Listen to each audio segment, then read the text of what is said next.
2026 সালের পশ্চিমবঙ্গ বিধানসভা নির্বাচন 2026কে সামনে রেখে উত্তর দিনাজপুর জেলার করণদিঘি বিধানসভা এলাকায় রাজনৈতিক সমীকরণে উল্লেখযোগ্য পরিবর্তনের ইঙ্গিত মিলল। দীর্ঘদিন ধরে তৃণমূল কংগ্রেসের শক্ত ঘাঁটি হিসেবে পরিচিত এই অঞ্চলে হঠাৎ করেই বড়সড় ভাঙনের ছবি সামনে এসেছে, যা ঘিরে রাজনৈতিক মহলে জোর চর্চা শুরু হয়েছে। সোমবার করণদিঘির রসাখোয়া 2 অঞ্চলের মহাশুন্ডা গ্রামে আয়োজিত এক সাংগঠনিক কর্মসূচিকে কেন্দ্র করে প্রায় 70টি পরিবারের মোট 400 জন মুসলিম সম্প্রদায়ের মানুষ ভারতীয় জনতা পার্টিতে আনুষ্ঠানিকভাবে যোগদান করেন।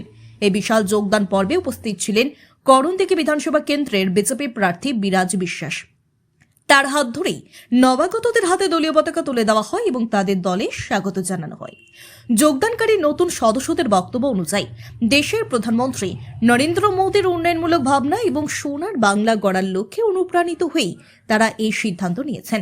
তাদের অভিযোগ, দীর্ঘদিন ধরে তৃণমূলের শাসনে তারা বঞ্চিত হয়েছেন এবং এলাকার সামগ্রিক উন্নয়ন থেকে পিছিয়ে পড়েছেন। সেই কারণেই তারা পরিবর্তনের আশায় নতুন রাজনৈতিক পথে হাঁটার সিদ্ধান্ত নিয়েছেন। এলাকার রাজনৈতিক বিশ্লেষকদের মতে সংখ্যালঘু প্রধান হিসেবে পরিচিত মহাশুন্ডা গ্রাম থেকে এত বিপুল সংখ্যক মানুষের দলবদল নিঃসন্দেহে তাৎপর্যপূর্ণ। এই ঘটনা শুধু করণদিঘি নয়, গোটা উত্তর দিনাজপুর জেলার রাজনৈতিক সমীকরণে প্রভাব ফেলতে পারে বলেও মনে করা হচ্ছে। বিশেষ করে নির্বাচনের আগে এই ধরনের ঘটনা তৃণমূল কংগ্রেসের জন্য উদ্বেগের কারণ হয়ে দাঁড়াতে পারে।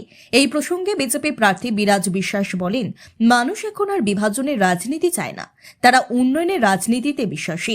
মহাশুন্ডার 400 মানুষের এই যোগদানই প্রমাণ করে করণদিঘির মানুষ পরিবর্তন চাইছে। আমরা সবাইকে সঙ্গে নিয়ে ঐক্যবদ্ধভাবে সোনার বাংলা গড়ার লক্ষ্যে এগিয়ে যাব।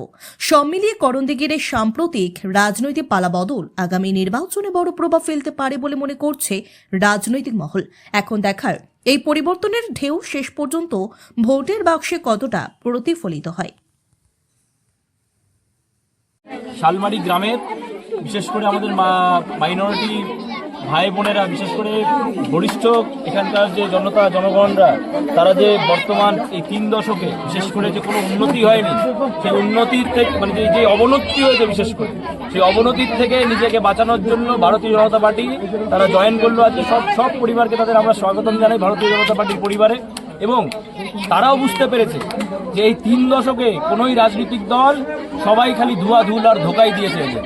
ভারতীয় জনতা পার্টির উপরে বিশ্বাস রেখে আগামী যে বিধানসভা ইলেকশন আসছে তারা স্বতঃস্ফূর্তভাবে নেমে পড়বে। তারাও বলেছে যে আমরা আর গৌতম পালকে চাই না, বা বহিরাগতকে আমরা চাই না, ভূমিপুত্রকে চাই। তাই তারা ভারতীয় জনতা পার্টিকে জয়েন করেছে এবং তারা আগামী দিনে এটা নিয়ে লড়াই করবে। এই হলো 400 পরিবার।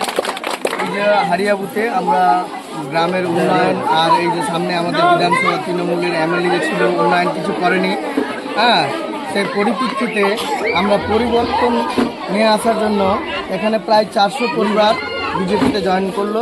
সবাই মাইনরিটি, আমাদের মায়ের বোনেরা ছিল এবং মাইনরিটির সবাই এখানে এসে জয়েন করলো।